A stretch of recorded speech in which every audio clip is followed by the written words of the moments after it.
വർഷമായി ഈ കട തുറന്നു? 11 വർഷം. പേരെങ്ങനെയാണ്? പ്രസന്ന. കടയുടെ പേര്? എൻ്റെ പേര് തന്നെ കട. ചേച്ചി പറയുന്നോ എങ്ങനെ തുടങ്ങി? തുടങ്ങിയത് നമ്മൾ കഷ്ടപ്പെട്ടില്ല.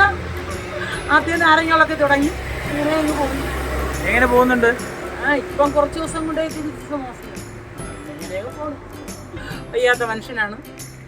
അങ്ങനെ രണ്ടുപേരും കൂടെ അരി വാങ്ങിക്കണം, വീട് വാടകയ്ക്ക്, പിന്നെ അങ്ങ് തട്ടിമുട്ടി പോകണം.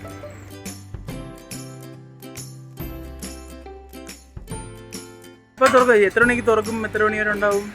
നമ്മൾ 7 മണിയൊക്കെ ആകുമ്പോൾ അടയ്ക്കും. തുറക്കണത് 4:45.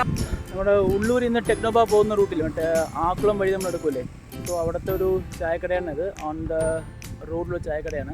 കറക്റ്റ് പറയണമെങ്കിൽ ആ എയർഫോഴ്സ് മറ്റേ ആക്കുളം സ്വിമ്മിംഗ് പൂളൊക്കെ ഇല്ലേ, അതിൻ്റെ നേരെ ഓപ്പോസിറ്റുള്ളൊരു ചായക്കടയാണ്. രാവിലെ ചേച്ചി പറഞ്ഞ പോലെ രാവിലെ 4:45 സ്റ്റാർട്ട് ചെയ്യും, രാത്രി 7 വരെ ഉണ്ടാവും. സോ രാവിലെ ഒരു 7-8 മണി വാക്കിൽ അല്ലെങ്കിൽ വൈകിട്ട് ഒരു 4-5 മണി വാക്കിലൊക്കെ വരികയാണെങ്കിൽ ഒരു തമിഴ് പറഞ്ഞ Ilaiyaraaja song plus a cup of coffee plus this കായലിൻ്റെ അരികത്ത് നിന്ന് കഴിക്കുക എന്ന് പറയുന്നത് it was like a wow, it's a divine feel. Try ചെയ്ത് നോക്കൂ. It's a nice spot.